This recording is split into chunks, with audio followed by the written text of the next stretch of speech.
What skills can the NHS bring to micro-private equity? At first glance, the National Health Service, NHS, and micro-private equity, micropay, seem to inhabit very different worlds.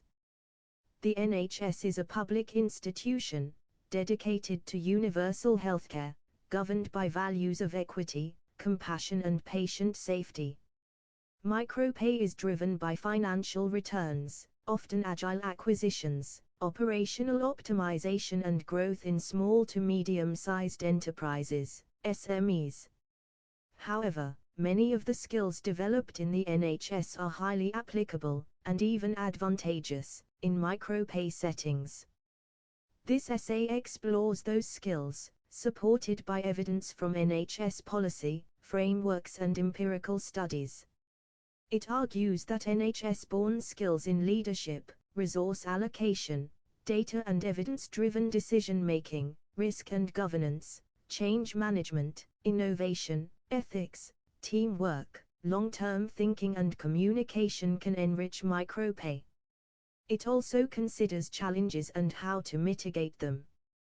1. Leadership under pressure, NHS evidence and frameworks. One of the core strengths of the NHS is its leadership structures and the pressure under which its leaders must operate.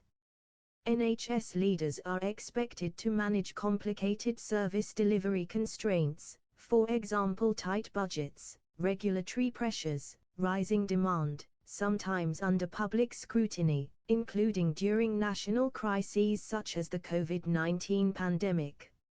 Evidence-frameworks. The NHS Management and Leadership Programme being developed by NHS England responds to reviews, Messenger 2022, CARC 2019, and seeks to ensure that all leaders and managers meet clear, consistent standards and competencies. NHS England. The Leadership Competency Framework, LCF, for board members, published in February 2024, outlines 6 competency domains for chairs, chief executives and non-executive directors, including driving high-quality and sustainable outcomes, strategy and long-term transformation, governance and assurance, compassionate and positive culture, among others. This shows how explicit the NHS is about what leadership should look like. NHS England +1. The Our Leadership Way initiative, NHS England, emphasises compassionate and inclusive leadership behaviours. This demonstrates the NHS' strong culture around how leadership is performed, not just what is done. Leadership Academy. Transfer to micropay. These frameworks show that NHS leaders are trained to set and monitor high safety and quality standards under constraint, align multiple stakeholders, clinical, managerial, regulatory, public, lead both operational performance and longer-term strategy.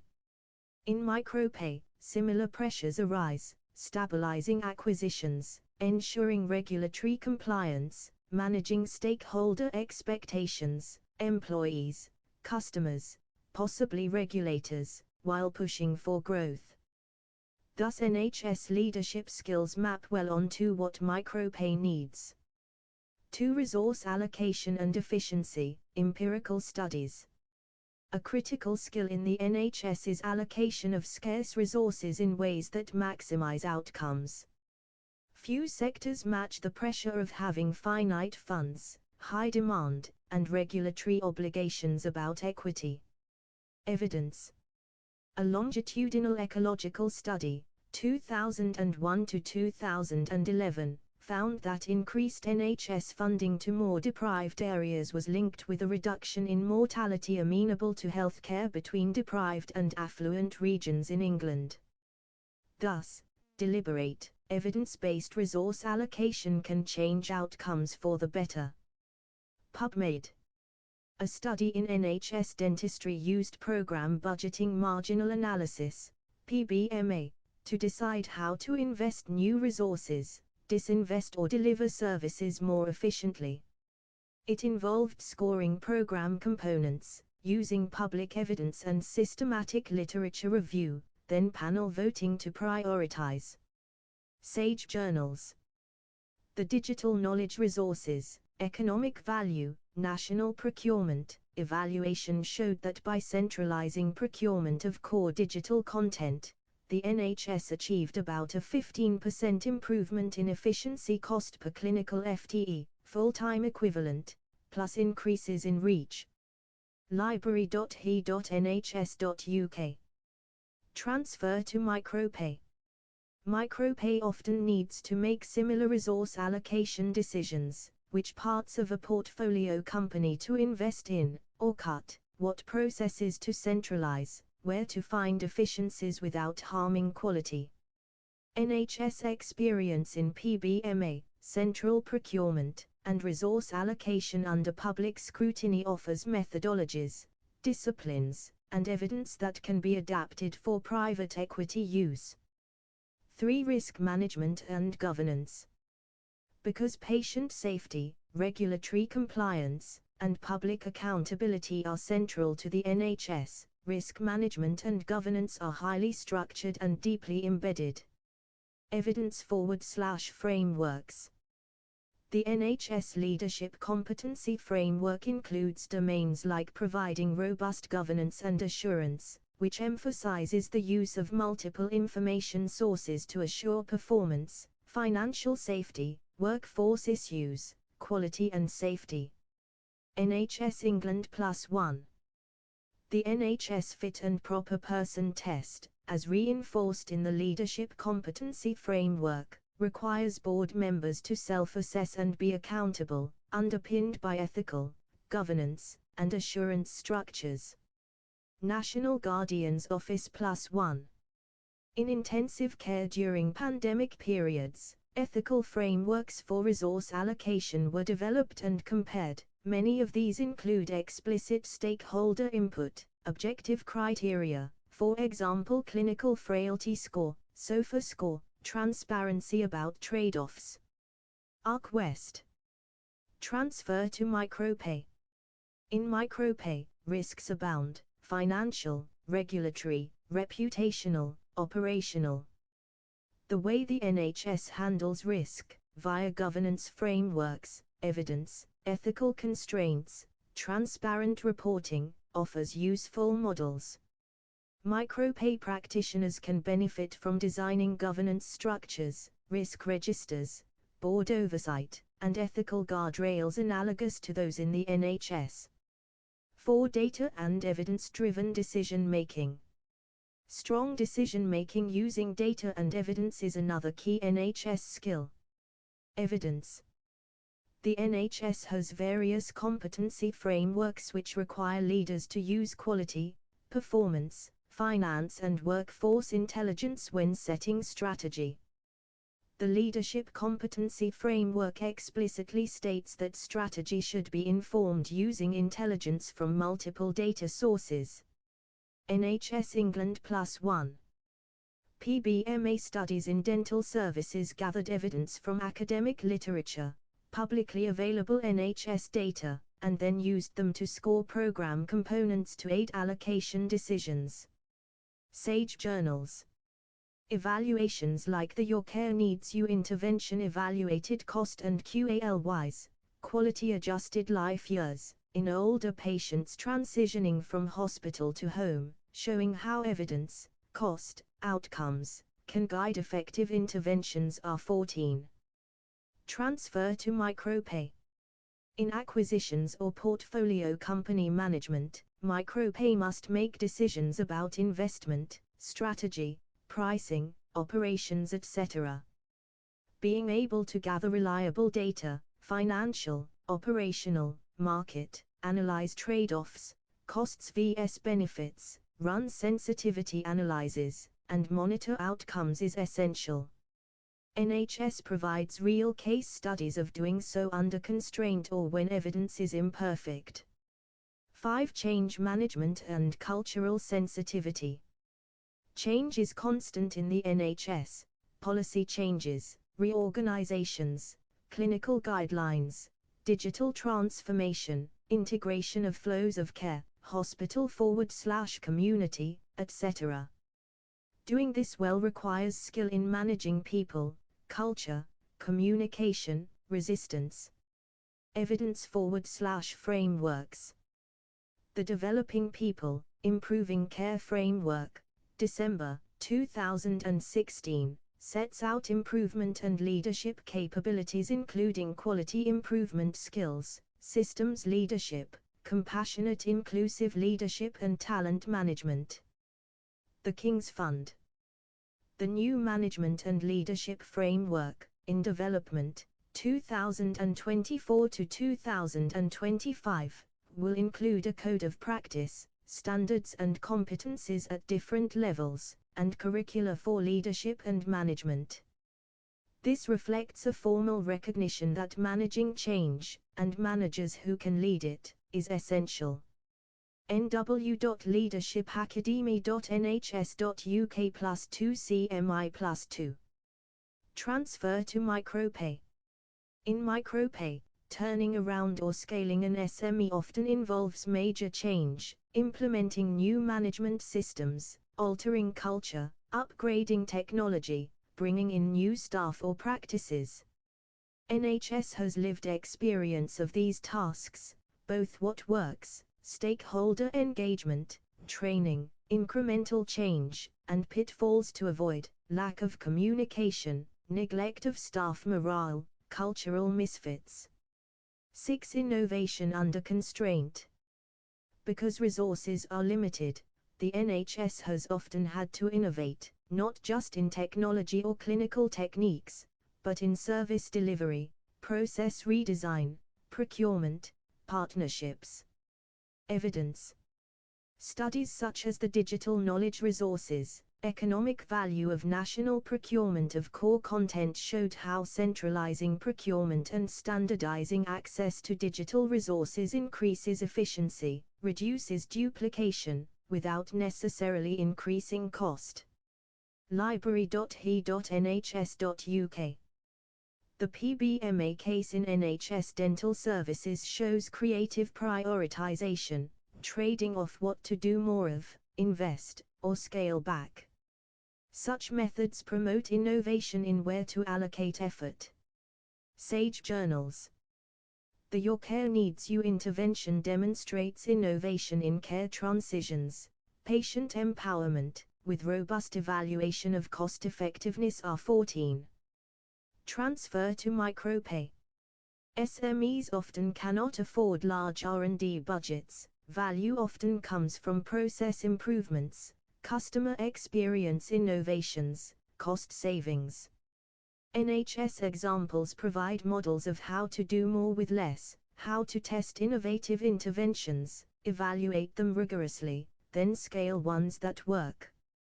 7. Teamwork, ethical orientation, long-term value and communication. These are softer or less technical skills, but they are heavily emphasized in NHS cultures and frameworks, and bring strong value to micropay. Evidence/frameworks. The Leadership Competency Framework emphasizes creating a compassionate, just and positive culture and building trusted relationships with partners and communities. This points to ethical leadership, inclusion, stakeholder engagement. NHS England +1. Our leadership way emphasizes that how we deliver, i.e. the manner, behavior, compassion, is as important as what is delivered. This sets behavioral norms around teamwork, inclusion, respect. Leadership Academy.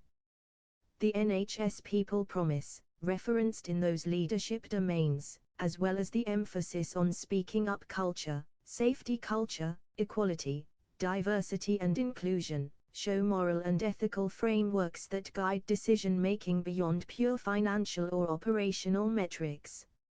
NHS England +1.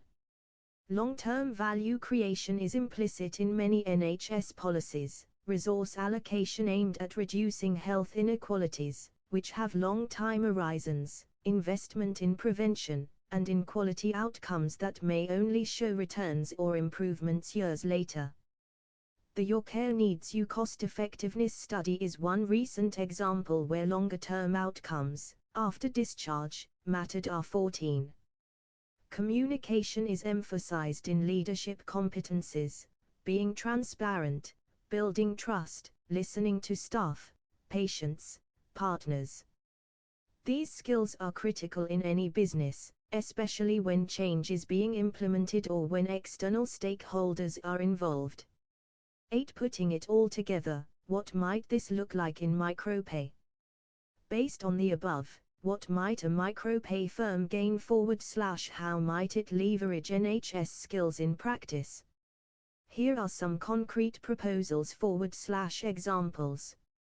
Due diligence and acquisition strategy. NHS methods of gathering evidence for resource allocation or PBMA could inform how a micropay firm evaluates acquisition targets, assessing not only financials but operational inefficiencies, potential for scale, staff capability, regulatory risk, culture fit.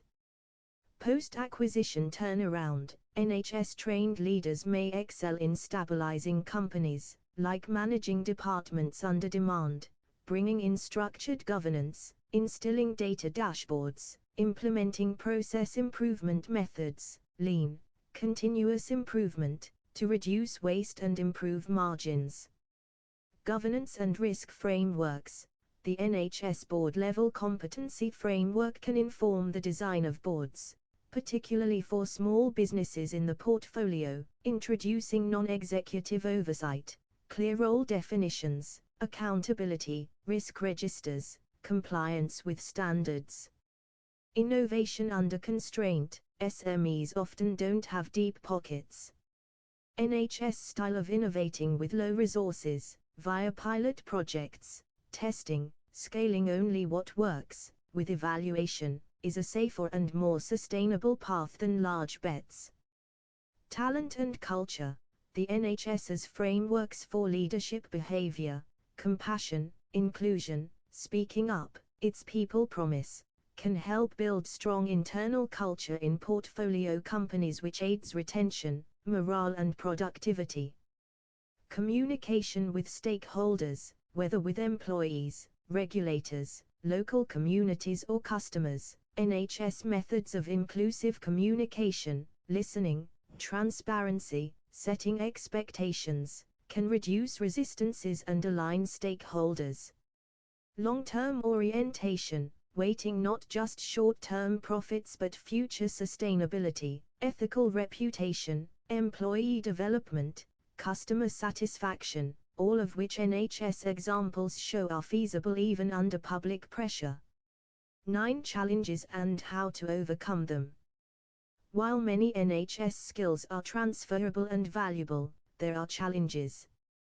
Profit motive vs public good tension. NHS staff are used to prioritizing outcomes for patients and the public, not necessarily profits.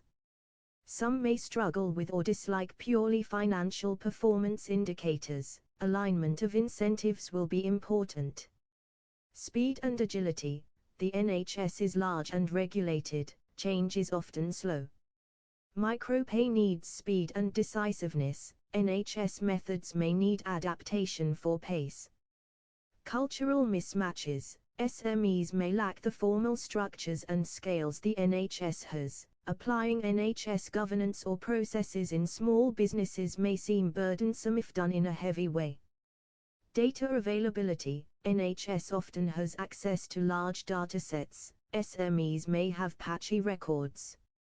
Translating NHS experience to contexts with less data will require adaptation. To mitigate these, use the NHS tools that are proportionate, adopt simplified governance, risk, and data practices suited to smaller scale. Provide training / mentoring so NHS experienced people understand commercial pressures.